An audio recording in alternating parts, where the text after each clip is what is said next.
কেমন আছো তোমরা সবাই? আশা করি সকলে খুব ভালো আছো। আজ তোমাদের শোনাবো সত্যজিৎ রায়ের লেখা ছোট গল্প বিষফুল। ভালো লাগলে অবশ্যই লাইক করো, চ্যানেলটি সাবস্ক্রাইব করে পাশে থাকা বেল আইকনটি প্রেস করে দিও। আর তোমাদের মূল্যবান অভিমত কমেন্টে আমাকে অবশ্যই জানিও। তো চলো শুরু করা যাক সত্যজিৎ রায়ের বিষফুল। ওদিকে যাবেন না বাবু? জগন্ময়বাবু চমকে উঠলেন। কাছাকাছির মধ্যে যে আরও কোনো লোক আছে সেটা উনি টেরই পাননি, তার ফলেই এই চমকানি। এবার দেখলেন তার ডাইনে হাত 10 দূরে দাঁড়িয়ে আছে একটা 13-14 বছরের ছেলে। তার পরনে একটা ডোরা কাটা নীল হাফ প্যান্ট, তার গায়ে জড়ানো একটা সবুজ রঙের দোলাই। ছেলেটির রং কালো, মাথার চুল গ্রাম্য কায়দায় পরিপাটি করে আঁচড়ানো। চোখ দুটোতে শান্ত অথচ বুদ্ধিদীপ্ত চায়নি। গ্রাম্য হলেও নির্ঘাত স্কুলে পড়ে, আকাট মূর্খ হলে অমন চাইনি হয় না। কোন দিকে যাব না? জগন্ময়বাবু প্রশ্ন করলেন। ওই দিকে, অর্থাৎ জগন্ময়বাবু তার হাঁটার পথে একটিবার থেমে যেদিকে দৃষ্টি দিয়েছিলেন সেই দিকে। কেন যাব না কেন? কি হবে গেলে? বিষ আছে। বিষ? কিসে? ওই গাছে। সত্যি বলতে কি, গাছটা দেখেই জগন্ময়বাবু থেমেছিলেন। ফুল গাছ, বুনো ফুল সম্ভবত। রাস্তা থেকে হাত 20 দূরে একটা ঢিপি, তার ওপরেই ওই একটি মাত্র গাছ। কাছাকাছির মধ্যে যাকে গাছ বলে তা আর নেই। এই গাছটা কোমর অবধি উঁচু, তেকোনো ছোট ছোট পাতা, আর পাতার ফাঁকে ফাঁকে ভারী সুন্দর হলদে, কমলা আর বেগুনি রঙের ফুল। জগন্ময়বাবু অবাক লাগছিল এই কারণে যে গত 3 দিন ঠিক এই রাস্তা দিয়ে হাঁটা সত্ত্বেও ওই ঢিবি আর ওই গাছ ওর চোখে পড়েনি। অবশ্যই হাঁটার সময় অর্ধেক দৃষ্টি পথে রেখেই চলতে হয়, বিশেষ করে যে পথ কাঁচা এবং অজানা পথ। কাজেই না দেখাটা আশ্চর্য নয়। ছেলেটি এখনও ওইভাবে দাঁড়িয়ে তার দিকে দেখছে। কি নাম তোর? জগন্ময়বাবু জিজ্ঞাসা করলেন। ভগবান। ওরে বাবা, বাংলা শিখলি কোথায়? স্কুলে। আমার পিছন পিছন আসছিলি কেন? আমার বাড়ি ওই তো। জগন্ময়বাবু দেখলেন যেদিকে ঢিপি সেদিকে আরও সিকি মালখানিক দূরে বাঁশবন লাগোয়া খাপড়ার ছাউনি দেওয়া কুটির। জগন্ময়বাবু আবার চাইলেন ছেলেটির দিকে। আরও 2-1 প্রশ্ন করতে হয়। সে ফস করে যেচে তাকে এভাবে নিষেধ করবে কেন? গাছের নাম কি জানি না। বিষ আছে জানলি কি করে? মরে যায় যে। কি মরে যায়? সাপ, ব্যাঙ, ইঁদুর, পাখি? কি করে মরে যায়? গাছে বসলে না ফুল খেলে? কাছে গেলে। কাছে গেলে মানে কত কাছে? 4 হাত, 5 হাত? তুই তো খুব গোপ্পে দেখছিস। নাকি গাঁজা ধরেছিস এই বয়সে? তোর মাস্টারকে জিজ্ঞেস করিস স্কুলে ফুল গাছে এরকম বিষ হয় কখনো? ছেলেটি চুপ করে দাঁড়িয়ে আছে। আমি এখানে নতুন লোক, চেঞ্জের জন্য এসেছি। আমার শরীর খারাপ, বুঝেছিস? ওরকম কুলটুল মারিসনি। এদিকে ওই রকম ফুল কোথাও শুনিনি। ওরকম হয় না। এদেশে না, সাহেব এনেছিল। ছেলেটা দেখছি নাছাড় বান্দা, বিশ্বাস করবার জন্য বদ্ধপরিকর। কোন সাহেব? আপনি যে বাড়িতে আছেন সেই বাড়িতেই ছিল। কবে এসেছিল? যেবার খরা হলো তার আগের বার। কি নাম? নাম জানি না। লাল মুখ, কটা চুল। সে সেই ঢিবির ওপর পুঁতে দিয়ে গেছে গাছ? জানি না। তবে সাহেব যাবার পরেই গাছ হলো। হই যে বোন ওইখানে ঘুরতো হাতে কাঁচ নিয়ে। বোটানিস্ট টোটানিস্ট হবে। জগন্ময়বাবু ভাবলেন, ভারী তাজ্জব কথাবার্তা বলছে ছেলেটি। ওই দেখুন না। ছেলেটি আবার আগুন দেখালো ওই ঢিবিটার পাশে। ওই যে পাথরটা, তার ঠিক ডান পাশে। জগন্ময়বাবু দেখলেন একটা সাদা সাদা কি যেন দেখা যাচ্ছে। ওটা কি? সাপ। সাপ? সাপ ছিল, এখন হাড়, মরে গেছে। চিতির সাপ। বিষের দম ছাড়ে ওই ফুল। জগন্ময়বাবু বাইনাকুলার চোখে লাগালেন। হ্যাঁ, সাপই বটে, সাপের কঙ্কাল। ফুলটাও দেখলেন দূরবীনের ভেতর দিয়ে। যত সরল মনে হচ্ছিল ততটা নয়, কোনো রঙটাই সরল নয়। হলদের মধ্যে বেগুনির ছিটে, বেগুনির মধ্যে হলুদ, অরেঞ্জের মধ্যে সাদা আর কালো। যন্ত্রটা চোখে লাগিয়ে আরও একটা মরা জিনিস দেখতে পেলেন জগন্ময়বাবু। এটাও সরীসৃপ, তবে এটার পা আছে 4টে, গিরগিটি বা বহুরূপ জাতীয় কিছু একটা হবে। এটা গত 2-1 দিনের মধ্যেই মরেছে। তা এরা সব একদিনে শেয়ানা হয়ে যায়নি? এখনও আসে আর মরে? রোজ মরে 1-2। কই, অত তো দেখছি না, মাত্র 2 তো। ঢিবির পিছনে আছে, বেশি মরলে পরে বাঁশ দিয়ে টেনে সাপ করে দেয়। কে? আমার বাবা। আমিও। তা বাঁশ দিয়ে গাছে ঘা মেরে ওটাকে সাবার করে দিসনি কেন? তাহলে তো আপদ চুকে যায়। আবার গজায়। বলিস কি? পুড়িয়ে দিলেও আবার গজায়। জগন্ময়বাবু ব্যাপারটাকে বেশি গুরুত্ব দিতে চাইছিলেন না, কারণ 5 আনার বেশি বিশ্বাস হয়নি এখনও তার মনে। যেটুকু হয়েছে তার কারণ একবার কোন বইয়ে যেন মাংসাশী গাছের কথা পড়েছিলেন। বিশ্ব চরাচরে অনেক আশ্চর্য জিনিস আছে, যার অনেকেই এখনও হয়তো মানুষের অগোচরে রয়েছে। আরও আছে এই গাছ? আছে। কোথায়? ওই বনে আছে। কাছাকাছির মধ্যে একটাই? আর দেখিনি বাবু। ব্যাপারটা যদি সত্যি হয় তাহলে বলতে হবে এখানে এসে সুদৃশ্য স্বাস্থ্যময় নিরিবিলি পরিবেশ আর টাটকা সস্তা সুস্বাদু খাদ্যদ্রব্য ছাড়াও একটা উপরি লাভ রয়েছে জগন্ময়বাবুর। এটার আশা করেননি। ফিরে গিয়ে অফিসে বলার মতো গল্প একটা। বিষফুল, গাছের নিঃশ্বাসে বিষ। ওই 2টি মৃত প্রাণী না দেখলে ছেলেটির কথা কি আদৌ বিশ্বাস করতেন না? তবে সে এইভাবে বানিয়ে কথা বলবে কেন, সেটাও একটা প্রশ্ন। এ ধরনের প্র্যাকটিক্যাল জোক একমাত্র শহরেই সম্ভব, আর তাও সে 1 এপ্রিলে। গায়ে দেশে যে এমন জিনিস হয় না, সেটা চিরকাল শহরে বাস করেও বেশ বুঝতে পারছিলেন জগন্ময়বাবু। আর এটাও বুঝলেন যে তার 42 বছরের জীবনে আজ একটি স্মরণের দিন। বিষফুলের কথা আজ তিনি প্রথম শুনলেন। অথচ মজা এই যে কাঠঝুমরির আশাই কথাই ছিল না। গিয়েছিলেন ডালটনগঞ্জ, তার বোনের বাড়িতে দিনপূর্ণ ছুটি কাটিয়ে আসবেন বলে। গত বছর থেকেই একটা হাঁপির কষ্ট অনুভব করতে শুরু করলেন জগন্ময়বাবু। ডাক্তার, শুধু ডাক্তার কেন, চেনাশোনা সকলেই বলেছেন ড্রাই ক্লাইমেটে কটা দিন কাটিয়ে আসার কথা। বিয়ে তো করনি, এত টাকা কার জন্য পুষে রাখছো? একটু খরচ টরচ করো। আমাদের পেছনে না করবে তো অন্তত নিজের পেছনেই করো। এই এত টাকার ব্যাপারটা জগন্ময়বাবুর মোটামুটি নিস্তরঙ্গ জীবনে একটা ঝঞ্ঝাযুক্ত মহাসামুদ্রিক ঢেউয়ের মতো। 3 দিন রেসের মাঠে যাবার পর 4র্থ দিনেই জ্যাকপট পেয়ে যান ভদ্রলোক। এক ধাক্কায় 64,000 টাকা। এত ঘোড়া নিয়ে কোনো দিন মাথাও ঘামাননি, রেসের বইয়ের পাতা খুলে দেখেননি, যাওয়া কেবল এক বন্ধুর পাল্লায় পড়ে এবং কিছুটা কৌতূহলবশত। ডাক্তার নন্দী বললেন, হাঁপানির টানটা ওই টাকা পাবার পর থেকেই। তা হতে পারে। জগন্ময়বাবু নিজে লক্ষ্য করেছেন যে এই আকস্মিক ভাগ্য পরিবর্তনের ফলে তার মধ্যে কিছু চারিত্রিক পরিবর্তন দেখা দিয়েছে। যেমন তিনি সাধারণ অবস্থায় অনেক বেশি হাত খোলা ছিলেন, এখন হিসেবি হয়ে পড়েছেন।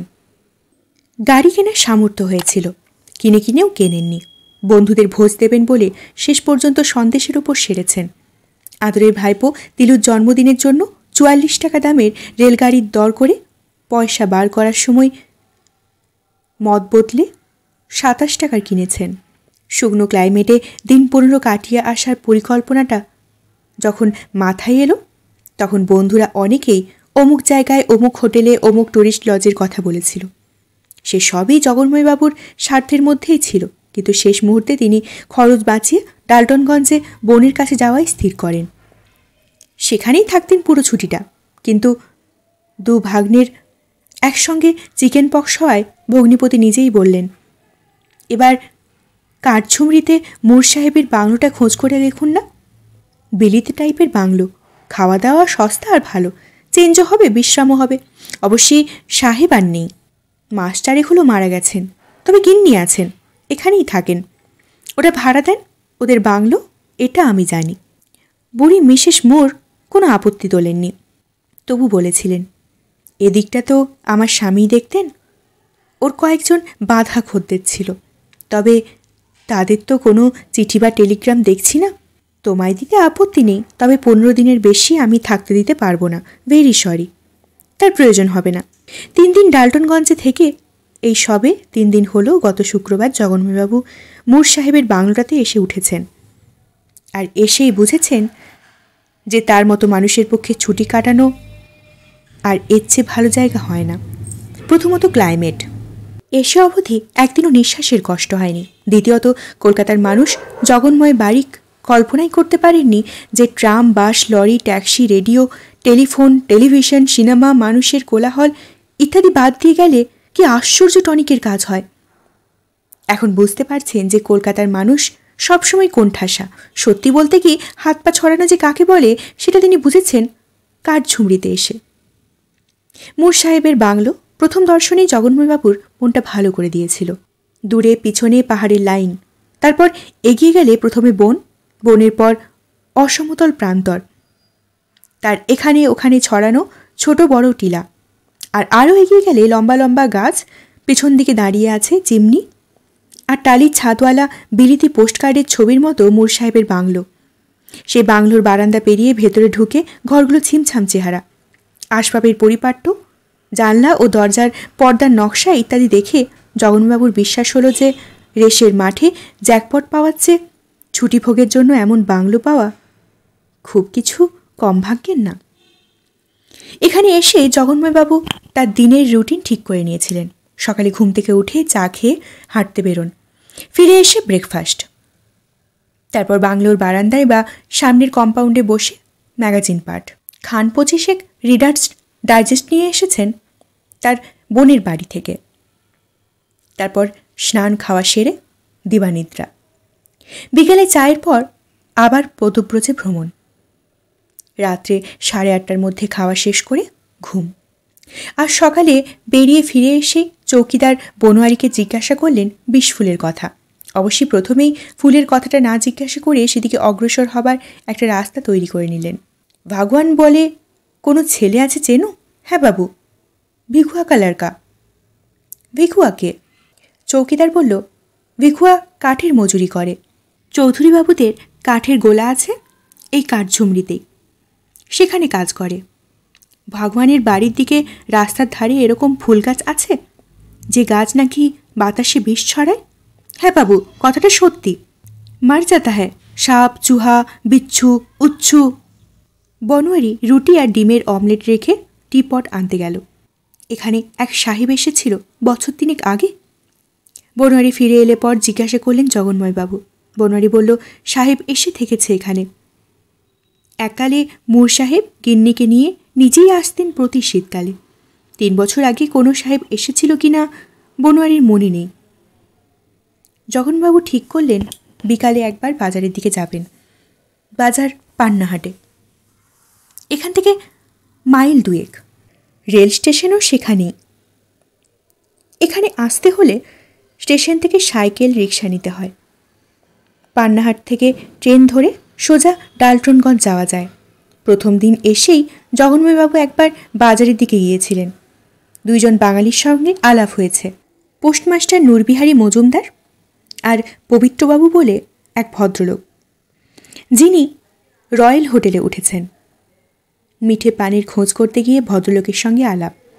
বললেন আগেও এসেছেন কাঠঝুমরি, মেডিকেল রিপ্রেজেন্টেটিভের কাজ করেন।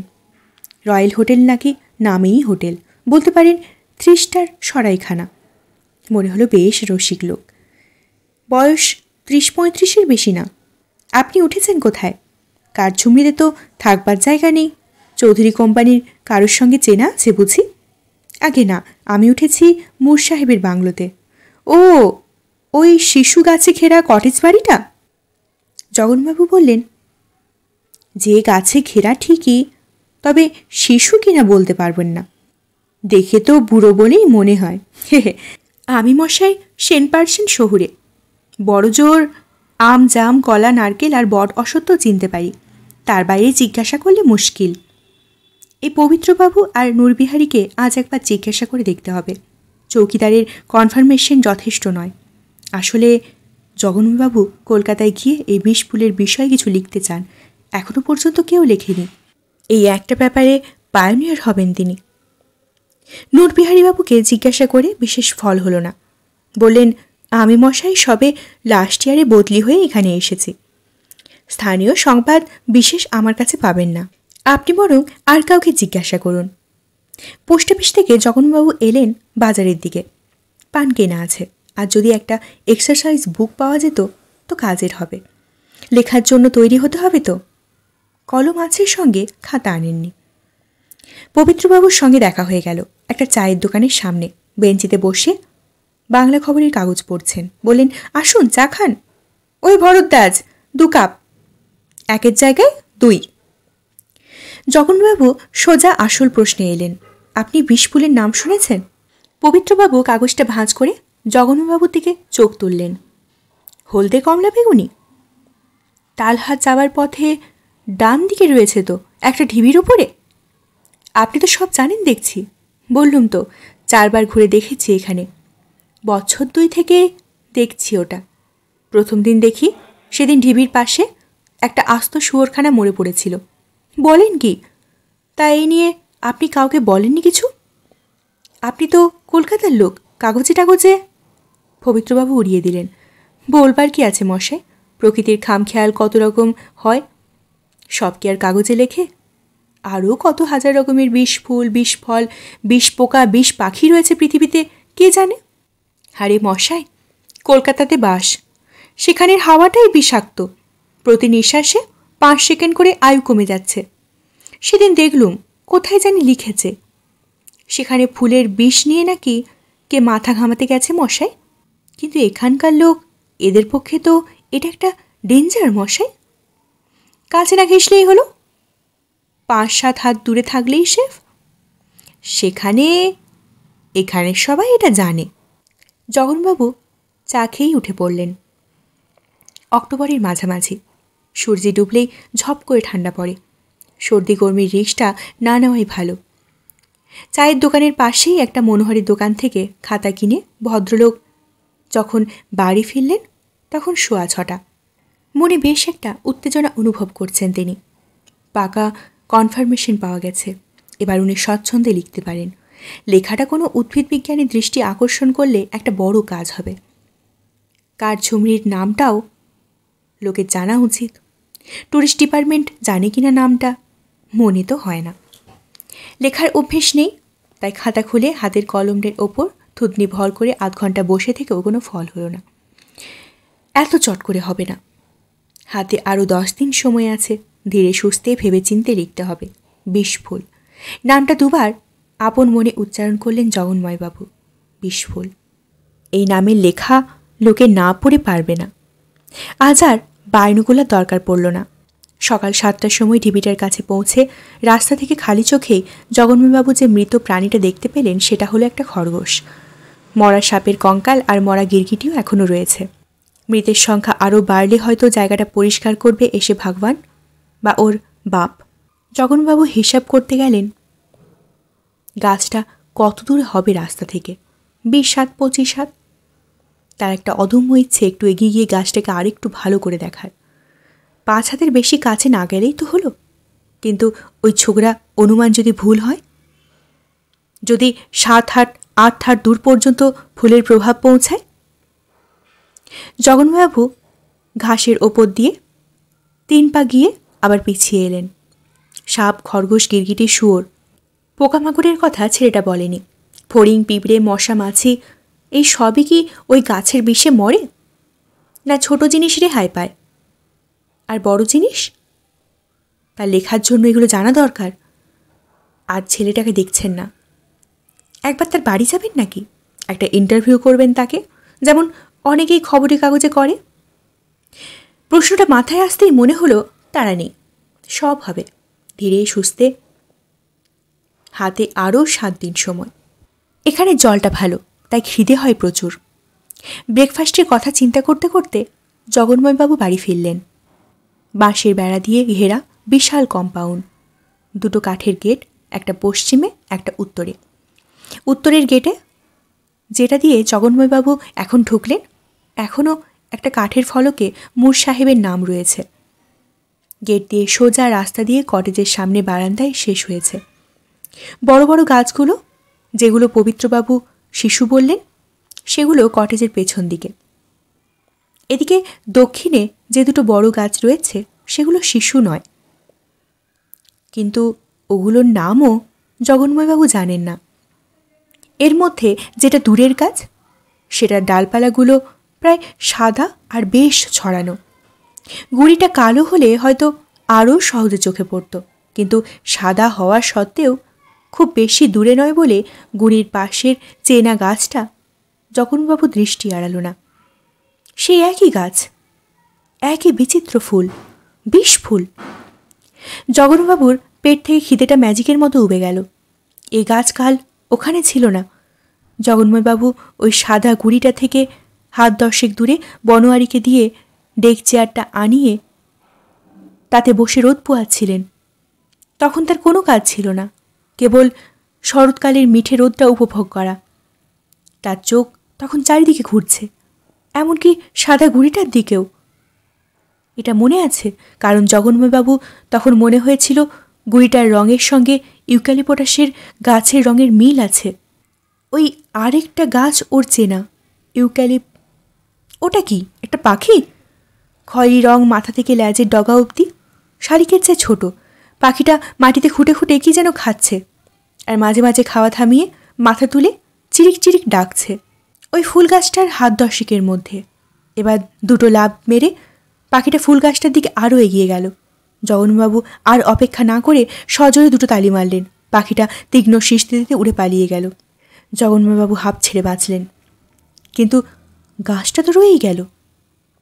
ওটার একটা ব্যবস্থা করা যায় না? সামনে রাস্তায় অনেক ঢেলা পড়ে আছে। একটা ঢেলা হাতে তুলে নিয়ে জগন্ময়বাবু গাছটার দিকে তাক করে নিক্ষেপ করলেন। গাছটা থরথরিয়ে কেঁপে উঠল, লেগেছে, কিন্তু কোনো ফল হবে কি এই ঢিলে? জগন্ময়বাবু অনুভব করলেন যে তার মাথায় খুন চেপেছে। পরপর 30টা ঢেলা মারলেন গাছটার দিকে। কোনোদিন ক্রিকেট খেলেননি, তাই বোধ হয় অর্ধেক ঢেলা পাশ দিয়ে বেরিয়ে গেল, কিন্তু বাকিগুলো লাগলো। গাছের নুড়িটা পড়েছে। वो फिर खड़ा हो जाएगा বাবু। ভগবান গেটের বাইরে বই হাতে দাঁড়িয়ে দেখছে, মুখে মৃদু হাসি। হোক গে খাড়া, বললেন জগন্ময়বাবু। কিছুক্ষণের জন্য নিশ্চিন্ত। ভগবান চলে গেল। ঘটনাটা যে চৌকিদার আর মালিও দেখেছে, সেটা বাংলোর দিকে মুখ ঘুরিয়ে দেখলেন জগন্ময়বাবু। বোঝাই যাচ্ছে দুটোই অকর্মার ঢেকি। তাকে একটু হেল্প করতে পারল না এদিকে এসে। ব্রেকফাস্ট খেতে খেতে মনে হলো যে চৌকিদার আর মালিকের এই যে নিষ্পৃহ ভাব, তার জন্য হয়তো উনি নিজেই কিছুটা দায়ী। এখানে এসে বোধ হয় ওদের দুজনের হাতে আগাম বকশিস গুঁজে দেওয়া উচিত ছিল। মালি তো স্টেশনে গিয়েছিল ওকে আনতে। মিসেস মুর টেলিগ্রামে খবর পাঠিয়ে দিয়েছিলেন। কুলির বদলে উনি মালির পিঠেই মাল চাপিয়েছিলেন। একটা সুটকেস, একটা বেডিং, একটা বড় কল লাগানো ফ্লাক্স। নিজের হাতে নিয়েছিলেন কেবল ছাতা আর বোনের দেওয়া 1 হাঁড়ি মিষ্টি। বাংলোয় পৌঁছে উনি মালির জন্য 2 টাকা বের করে আবার পকেটে রেখে দিয়েছিলেন। ভেবেছিলেন যাবার দিন পুষিয়ে দেব, আগে দেখি না ব্যাটারা কীরকম কাজ করে। কাজ অবশ্যই ভালোই করেছে দুজনে, কিন্তু কাজের বাইরে আগ বাড়িয়ে এসে দুটো কথা বলা, কি চাই না চাই, কোনো অসুবিধে হচ্ছে কি না, এসব জিজ্ঞাসা করা, এটা দুজনের একজনও করেনি। কাঠঝুমরির এই একটি ব্যাপারই জগন্ময়বাবুর কাছে লেস দ্যান পারফেক্ট বলে মনে হয়েছিল। এখন বুঝছেন দোষটা খানিকটা ওর নিজেরই। এই বাড়ির আশেপাশে ওই গাছ আরও আছে নাকি? চায়ে চিনি নাড়তে নাড়তে চৌকিদারকে জিজ্ঞাসা করলেন জগন্ময়বাবু। চৌকিদার বলল, বাংলো চৌহদির মধ্যে ওই গাছ ও আজ এই প্রথমই দেখল। হে কি, রাতারাতি গজিয়ে যায় নাকি? ওই সাই তো মালুম হতা হ্যাঁ বাবু, একটু খেয়াল রাখো তো, দেখলে আমায় বলবে। বনোয়ারি বলার আগেই জগন্ময়বাবুর চোখে পড়ল। বিকেলে ঘুম থেকে উঠে বারান্দার দিকে এসে বারান্দার পূর্ব কোণার পিছন দিকে উকি দিচ্ছে এক গোছা চেনা ফুল, ঝিরঝিরে বাতাসে ফুলগুলো দুলছে। হাত 15 বেশি দূরে নয়। জগনবাবু বুঝতে পারলেন তার পা দুটো কেমন যেন অবশ্যই আসছে। কোনো মতে এক পা পাশে সরে গিয়ে ধপ করে বসে পড়লেন বেতের চেয়ারের ওপর। এবার মালি বলে ডাকতে চেষ্টা করলেন, কিন্তু গলা দিয়ে আওয়াজ বেরোলো না। গলা শুকিয়ে গেছে, মাথা ঝিমঝিম করছে, হাত পা ঠান্ডা। হাওয়াটা পূব দিক থেকেই আসছে, গাছের দিক থেকে, তার মানে ওই ফুলের বিষাক্ত প্রশ্বাস। জগনবাবু আর ভাবতে পারলেন না এখানে বসা চলবে না। এর মধ্যেই তিনি অনুভব করছেন তার নিঃশ্বাসের কষ্ট। শরীর ও মনের অবশিষ্ট সব বলটুকু প্রয়োগ করে চেয়ার ছেড়ে উঠে টলতে টলতে বৈঠকখানা পেরিয়ে শোবার ঘরের শয্যায় দিলেন জগন্ময়বাবু। চৌকিদার রাত্রে কি রান্না হবে জিজ্ঞাসা করতে এলে পর বললেন, কিছু না, খিদে নেই। তা সত্ত্বেও বনোয়ারি নিজে থেকেই 1 গেলাস গরম দুধ এনে বাবুকে খাওয়ানোর জন্য এলো। অনেক অনুরোধের পর জগন্ময়বাবু কোনো রকমে অর্ধেকটা খেয়ে বাকিটা ফেরত দিয়ে দিলেন। দূরে মাদল বাজছে। বাজারে শুনেছিলেন কোথায় জানি মেলা বসবে, সাঁওতালদের নাচ হবে সেখানে। কটা বাজলো কে জানে। কম্বলের তলায় শুয়ে জগন্ময়বাবু অনুভব করলেন যে তার এখনও শীত লাগছে। আলনা থেকে আলু আনটা নিয়ে কম্বলের ওপর চাপিয়ে দিতে খানিকটা কাজ হলো। তার ফলেই বোধ হয় একটা সময় জগন্ময়বাবু বুঝলেন তার চোখের পাতা দুটো এক হয়ে আসছে। এর আগে কদিন এক ঘুমে রাত কাবার হয়েছে, আজ হলো না। চোখ খুলতেই ঘরে আলো দেখে প্রথমে খটকা লেগেছিল, তারপর মনে পড়ল নিজেই বনোয়ারিকে বলেছিলেন আজ ঘরে লণ্ঠনটা জ্বালিয়ে রাখতে। এখনও শীত। হাওয়াটা ওই বাইরের দিকে জানলা দিয়ে আসছে বোধ হয়, কিন্তু ওটা তো বন্ধ করে দিয়েছিলেন উনি শোবার আগে। কেউ খুলল নাকি? জগন্ময়বাবু ঘাড় তুললেন দেখবার জন্য। জানলার পাশেই ড্রেসিং টেবিল, তার উপরেই রাখা লণ্ঠনের আলো পড়েছে তার পাল্লায়। শুধু পাল্লা না, বাইরের থেকে যে জিনিসটা উকি মারছে তার উপরেও সেই আলোতে চেনা যাচ্ছে জিনিসটাকে। এর সেই একই গাছ, একই ফুল, হলদে বেগুনি কমলা, 20 ফুল। জগন্ময়বাবু বুঝতে পারলেন তার তলপেট থেকে যে আর্তনাদটা কণ্ঠনালী বেয়ে ওপরের দিকে উঠে আসছে সেটা মুখ দিয়ে বেরোনোর সঙ্গে সঙ্গেই তিনি সংজ্ঞা হারাবেন। আর হলোও তাই। কামরাটা খালি পেয়ে জগন্ময় বাড়ি একটু নিশ্চিন্ত হয়েছিলেন, কারণ লোকের সান্নিধ্য এখন তার ভালো লাগছে না। কাঠঝুমরিতে এমন স্বপ্নের মতো সুন্দর প্রথম 3টে দিন, অথচ 2 দিনে কী করে যে এমন বিভীষিকায় পরিণত হতে পারে সেই নিয়ে তিনি এই 7 ঘন্টা জার্নির মধ্যে একটু চুপচাপ একা বসে ভাবতে চেয়েছিলেন। কিন্তু গার্ডের হুইসেলের সঙ্গে সঙ্গে একটা চেনা লোক তার কামরায় এসে পড়লেন। পান্নাহাটের পোস্টমাস্টার নোটবিহারী মজুমদার। ভদ্রলোকের সঙ্গে সেদিনের পর আর দেখা হয়নি। সে কি মশাই, এর মধ্যে ফিরে চললেন নাকি? নাকি আপনিও বেতল যাচ্ছেন? বেতল? এর পরে স্টেশন, মেলা বসেছে সেখানে। গিন্নির হুকুমে সওদা করতে যাচ্ছি। ওহো, আপনি কোথায় চললেন? ডালটনগঞ্জ। শরীর খারাপ হলো নাকি? এই 2 দিনেই তো পুল ডাউন। হ্যাঁ, একটু নোটবিহারীবাবু মাথা নেড়ে একটু ফিক করে হেসে বললেন, যাক, ভদ্রলোকের লাকটা ভালো। লাক? পবিত্রবাবুর কথা বলছি। কেন? আরে, উনি তো আজ 10 বছর হলো বছরে 2 বার মুর সাহেবের বাংলোতে এসে থাকেন। ওটা একরকম ওর মনোপলি। অক্টোবর আর মার্চ লিখতে আসেন। বড় রাইটার তো, পবিত্র ভট্টাচার্য, নাম শোনেননি? লেখেন আর ভগবান বলে একটা কাঠুরে ছেলেকে বাংলা শোনান। শখের মাস্টারি, একটু আদর্শবাদী প্যাটার্নের লোক আর কি। আপনি গেছেন শুনে নেচে উঠবেন। ভারী আক্ষেপ করছিলেন নিজের ডেরা ছেড়ে হোটেলে গিয়ে থাকতে হচ্ছে বলে। বললেন বুড়ো মুর বেঁচে থাকলে এ গোলমাল হতো না, বুড়িই গোলমালটা করেছে। বেতুল স্টেশনে নূরবিহারী নেমে যাওয়ার পর গাড়িটা ছাড়বার ঠিক মুখেই জগন্ময়বাবু দেখলেন প্ল্যাটফর্মের ধারে লোহার রেলিংয়ের পেছনে ফুলের ঝাড়টা। একটা আধটা নয়, 1 মাঠ জুড়ে কমপক্ষে 100টা। আর তারই মধ্যে নিশ্চিন্ত মনে খেলা করছে 3টি ছাগলছানা। গল্পটি কেমন লাগলো কমেন্ট বক্সে আমায় জানাতে ভুলো না। চ্যানেলটি অবশ্যই সাবস্ক্রাইব করে পাশে থাকা বেল আইকনটি প্রেস করে দিও। ধন্যবাদ, নমস্কার।